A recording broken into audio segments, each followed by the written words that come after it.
Hey everybody, welcome to etrailer.com. I'm Bobby, and today we're taking a look at the Yakima OffGrid roof-mounted cargo basket here in our 2020 Toyota RAV4.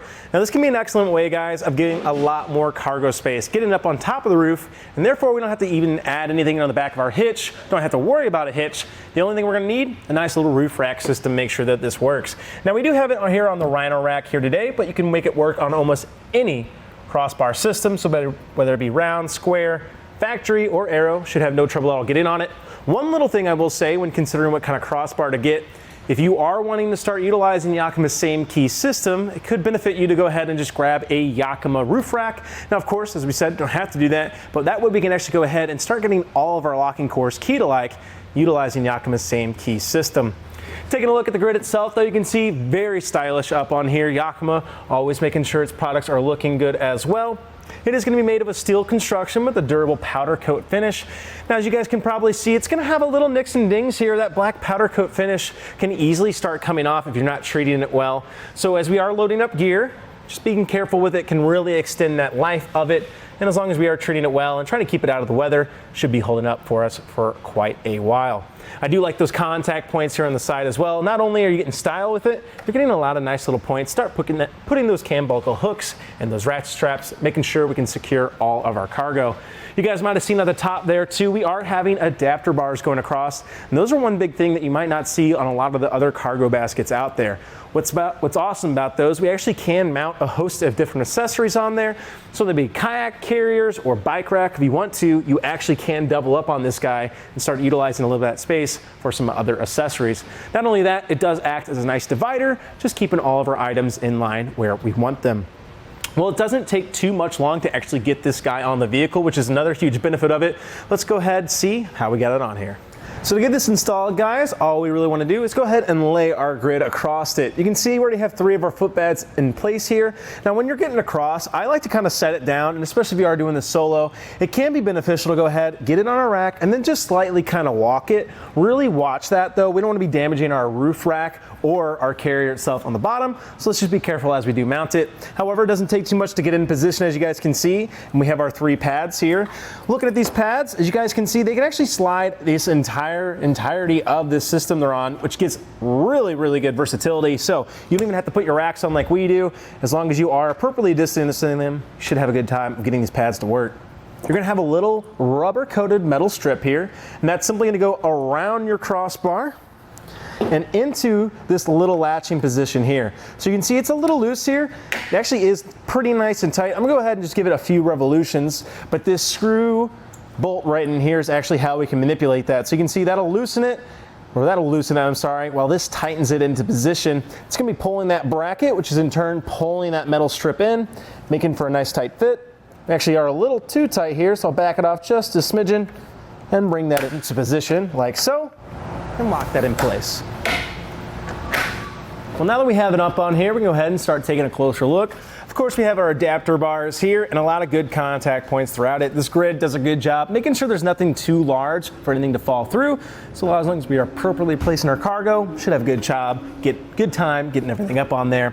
Now, as you guys can see here, we are having a fairing right at the front. Now, this is excellent. It's going to help cut down a lot of that wind drag, of course, and just act as a temporary bug splatter guard. One thing I really like about it, very easy to take these off. As you guys can see over here, this little clip makes it really easy just to pull across, and then we can actually get this fairing out if we need to. Why I like that, as you guys can see, we have a pretty decent sized grid here. However, maybe we have a longer item that we don't want interacting with us too much. This entire back half is actually open. So we can go ahead, pop that fairing, and then we get any of our long items, whether it be surfboards, longboards, paddle boards, or even if we just want to start hauling some stuff like lumber, can be a great little way of going ahead, popping that out, and getting as much distance as we want for all of those needs. Well, let's go ahead, start looking at some of our dimensions here. So from the top of our roof rack system here to the very top of our carrier is going to be putting us right under 7 inches there, guys. Looks like we're about 6 3/4 to the very top. And one other thing we want to take is from the top of our corrugate here to the underside of our basket, making sure we have enough room there. With a quick little look here for me, guys, I can see that we're going to be right at about 5¼ inches there to the underside of our basket, and that way we can go ahead and make sure we have the appropriate dimensions. Now keep in mind that might change a little bit there from the top of our roof to the end of our carrier, just if we do have a shorter or taller or shorter roof rack system. So keep in mind that might just be a little bit dependent on what we have at home. And let's go ahead and see what exactly we're working with for our dimensions on the inside. So on that inside dimension, looks like we're gonna be right at 41 inches or so to the very end of our carrier from the top of our fairing for our overall length, while our overall width from the inside to the inside is gonna be putting us around, go ahead and get that angle there for you guys so you can see, right under 38 inches, about 37¾ inches. Now that is those internal dimensions, of course, so keep in mind we also have a little bit of room there. Now one thing with that too, as you guys can see, we do have these little inserts right here. That's actually where our grid comes together. It actually allows us to quickly add some extensions in here. So we have quite a lot of room here in the RAV4. We are gonna go ahead and pull up that hatch just in a second to see what exactly we're working with, but I definitely could see us fitting that medium-sized extension in here and having no problem if we need a little extra length.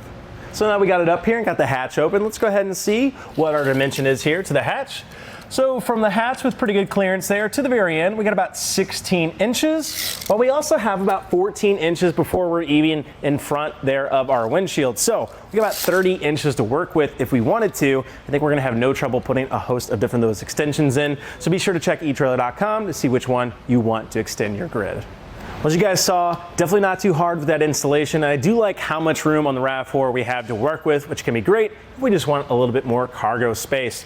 Now, talking about that again, though, we kind of briefly mentioned that locking core feature. Now, they are going to have locking cores on each one of your pads, and those can be easily switched out for an actual Yakima locking core. And again, you can get that key alike to a host of different Yakima accessories, which makes it really easy to start throwing up a bunch of different options with our grid here. Well, guys, I think that that's going to do it for our look at the Yakima OffGrid roof-mounted cargo basket here on our 2020 Toyota RAV4. I'm Bobby. Thank you for watching.